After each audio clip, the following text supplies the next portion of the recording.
তার নিজের হাতে কোনো টাকা চালাচালি করবে না। কোনো এমপি এবং কোনো মন্ত্রী যদি তার নির্দিষ্ট কোনো কাজের জন্য বরাদ্দ পেয়ে থাকেন, কাজ শেষ হওয়ার সাথে সাথে বাংলাদেশের 18 কোটি মানুষের কাছে তারা তার প্রতিবেদন তুলে ধরতে বাধ্য হবে। সম্মানিত বন্ধুগণ, চাঁদা আমরা নিব না, দুর্নীতি আমরা করব না, চাঁদা আমরা নিতে দেব না, দুর্নীতি আমরা সহ্য করব না। এই বাংলাদেশটাই আমরা দেখতে চাই। যুবকদেরকে আমরা স্পষ্ট ভাষায় বলতে চাই, বন্ধুগণ, তোমাদের সাথে আমরা আছি। আমি আজকে জামাতের আমির হিসাবে এখানে কথা বলতে আসিনি। আমি এসেছি বাংলাদেশের 18 কোটি মানুষের একজন হয়ে কথা বলতে। আমি শিশুদের বন্ধু, আমি যুবকদের ভাই, আমি বয়স্কদের সহযোদ্ধা, আমার বোনদের আমি ভাই। সুতরাং তাদের মুক্তির জন্যই আমি দায়িত্ব নিয়ে আজকে এখানে দাঁড়িয়েছিলাম। আল্লাহর ইচ্ছা, শরীর আমাকে সাময়িকভাবে সহযোগিতা করে নাই। এটাও আল্লাহর ইচ্ছা যে এখন আল্লাহ আমাকে কথা বলার সুযোগ দিচ্ছেন। আমি বলতে চাই, বাংলাদেশের নির্দিষ্ট কোন শ্রেণীর মুক্তির জন্য আমাদের এই লড়াই নয়। রাস্তার একজন পরিচ্ছন্নতা কর্মী, চা বাগানের একজন শ্রমিক, রক্ত পানি করে ঘাম জড়ানো আমার একজন রিক্সা চালক ভাই মাঠে ময়দানে বাংলাদেশের মানুষের মুখে যারা এক মুঠো ভাত তুলে দিতে চায়, আমার সেই কৃষক বন্ধুটি, আমি তাদের হয়ে আজকে এখানে কথা বলতে এসেছি। আমি কোন অভিজাত শ্রেণীর হয়ে এখানে কথা বলতে আসিনি।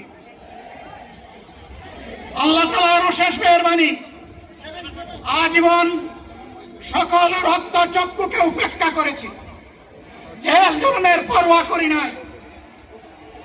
আমার আফসোস, 24 সালে জাতিকে মুক্তি দিতে গিয়ে যারা জীবন দিয়ে শহীদ হলো, আমি তাদের একজন হতে পারলাম না।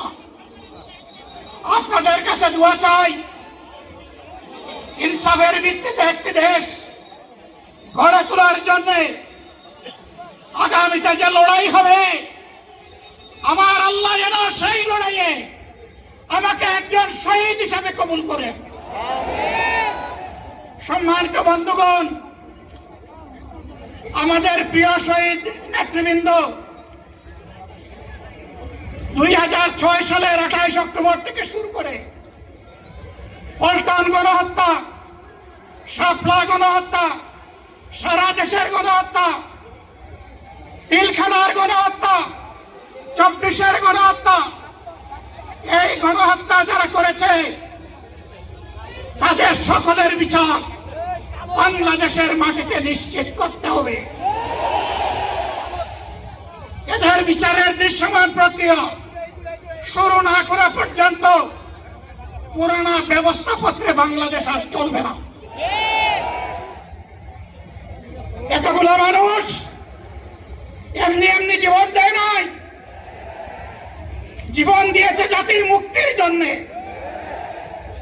যদি বস্তাপটা পুরানা সব কিছুই টিকে থাকবে, তাহলে কেন তারা জীবন দিয়েছিল? যারা ওই বস্তাপটা ব্যবস্থাপনায় বাংলাদেশকে আবার করতে চান, তাদেরকে আমরা বলি, জুলাই যুদ্ধ করে যারা জীবন দিয়েছে, আগে তাদের জীবনটা ফেরত এনে দেন। যদি শক্তি তাকে ফেরত এনে দেন, আপনারা পারবেন না। যেহেতু পারবেন না, কাজেই নতুন ব্যবস্থায় নতুন বাংলাদেশ গড়ে তোলা হবে ইনশাআল্লাহ। শিশু, কিশোর, যুবক, মা, বোন, শ্রমিক, ছাত্র, জনতা, ব্যবসায়ী, সবাইকে যেই দেশ, যেই সংবিধান, যেই রাষ্ট্র নিরাপত্তা দিতে পারবে, সেই নতুন বাংলাদেশ আমরা গড়ে তুলতে চাই। ভাইয়েরা, আমাকে সবাই চাপ দিচ্ছে, কেউ বলে ভাই শেষ করেন, কেউ বলে চাচা শেষ করেন। আমি তাদেরকে নিশ্চয়তা দিয়ে বলছি, আমার মত আমার আল্লাহ নির্ধারিত সময় থেকে 1 সেকেন্ড আগে হবে না, এবং আয়াত যা দিয়েছেন তার 1 সেকেন্ড আগেও আমি যাব না। অতএব মহান আল্লাহর কাছে আবারও তৌফিক চাই। আপনাদের কাছে যে কষ্ট হয়েছে আপনারা, আমি তো এখানে শান্তিতে বসাছিলাম আর চতুর্দিকে শুধু দৃষ্টি বুলাচ্ছিলাম। কি কষ্ট হচ্ছে আমার ভাইদের, প্রিয় ভাইরা, এই কষ্ট আল্লাহর জন্য। এই কষ্ট কার জন্য? ইনশাআল্লাহ আল্লাহ তাআলা আপনাদেরকে তার উপযুক্ত জাযা দুনিয়ায় দিবেন, আখিরাতে দিবেন। আপনাদের এই ত্যাগের বিনিময়ে নতুন বাংলাদেশ আমরা পেয়ে যাব। আসুন সেই নতুন বাংলাদেশের জন্য একবার স্লোগান দিয়ে শেষ করি, নারায়ে তাকবীর। আসসালামু আলাইকুম ওয়া রাহমাতুল্লাহ।